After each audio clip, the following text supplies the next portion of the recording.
Mga kautang, this is Clarice, ang inyong number 1 palautang. So kung napansin nyo mga kautang, no, kakabungad pa lang ng 2025 ay ang dami ng nagsilabasang mga bagong utangan online. So meron na naman ako nakita dito sa Google Play Store na kalalabas lang mga kautang, but nagtaka ako dahil meron agad siyang 4.9 star at 1k reviews.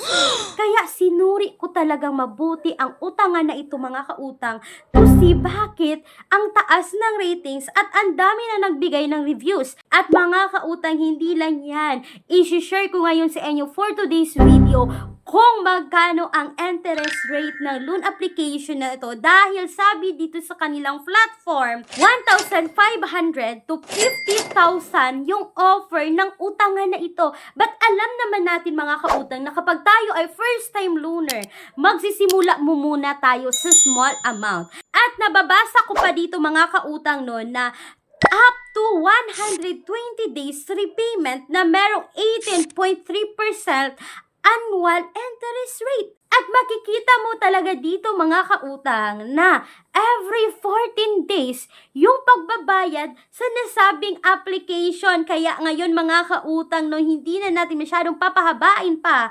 It's all about pesos.ph quick loan online. Si pesos.ph mga kautang is under po ng Philippine Rough Financing Corporation. So mga kautang, sinerch ko ito po ay naka-SEC registered but hindi po submitting entities sa CIC at hindi rin po accessing entities sa CIC. Pero hindi ibig sabihin mga kautang no na kapag ang isang utangan online ay naka-SEC registered ay okay ng utangan. Kasi mga kautang, kahit medyo malalaki yung mga interest rate ng mga utangan na na-encounter na natin dito ay palaging naka-SEC registered.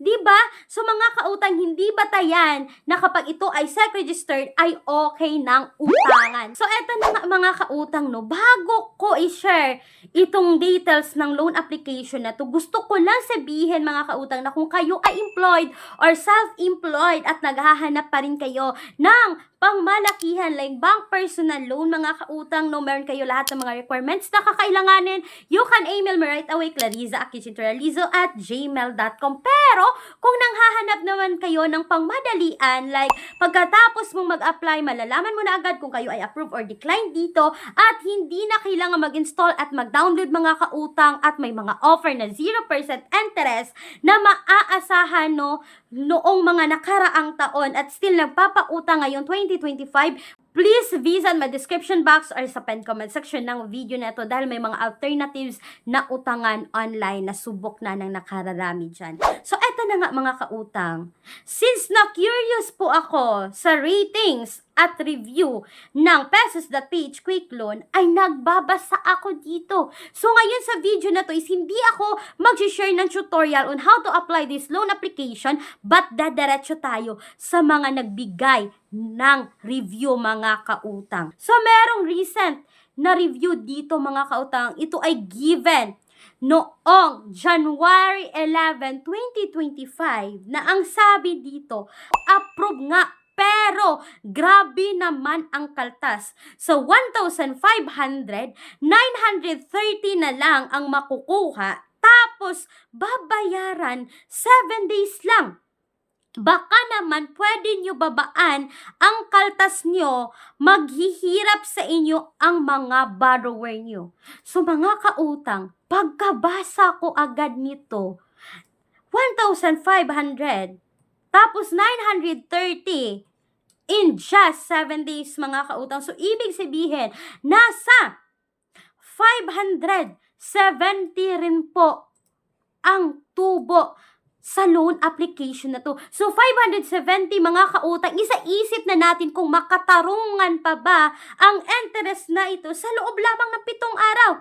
So, natakot ako na mag-apply dito mga kautang kasi ayaw ko na, this year, ayaw ko nang mabaon sa utang.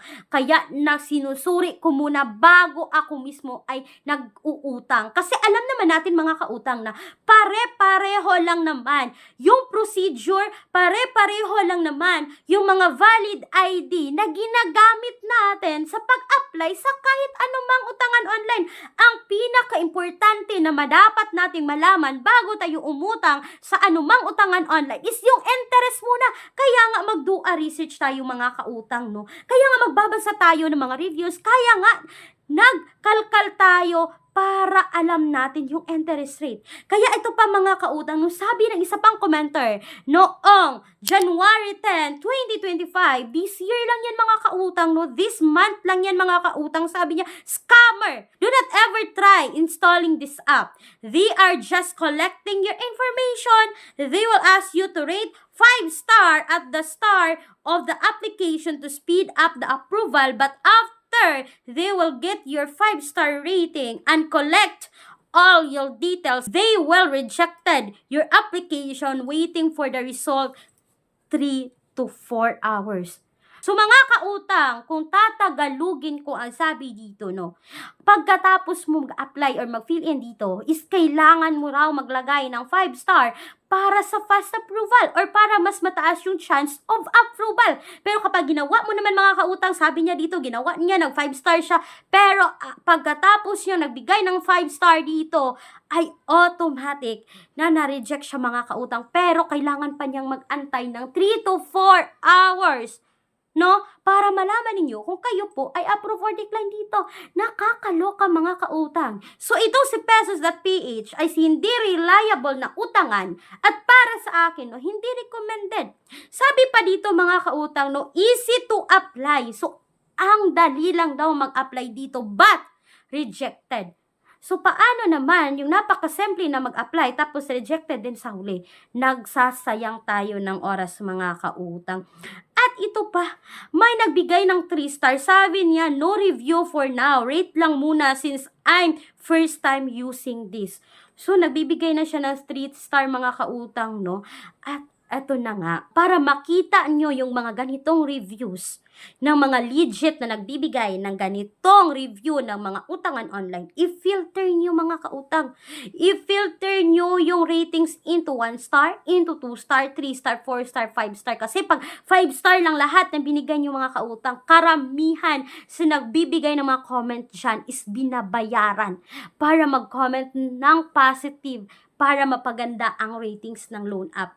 Pero kapag ito yung makikita niyo mga kautang, dito niyo makikita yung mga recent, yung mga pinaka-update na review ng mga utangan online. So mga kautang, no, hindi na ako gagawa ng tutorial dito kay Pesos.ph Quick Loan kasi ayaw ko nang malulubog pa ako sa utang this 2025. Kaya mga kautang, wag niyong subukan kasi 1.5 ang ma-receive 930 in just 7 days is not recommended para sa akin. Okay lang sana mga kautang kung 30 days para sa akin, no? Para sa akin compared to the other loan. Pero 7 days, no, mga kautang, huwag niyong subukan. So, sana po ay nakatulong itong video na to at huwag kalimutan mga kautang na i-visit yung 101 ways to make money online na nasa description box or sa pen comment section na video na ito dahil makakatulong ito sa atin na magkaroon tayo ng side hustles this year 2025. So, mga kautang, that's all for today's video. Once again, this is Clarice, ang inyong number 1 pala utang dahil utang is life. Bye bye bye mga kautang.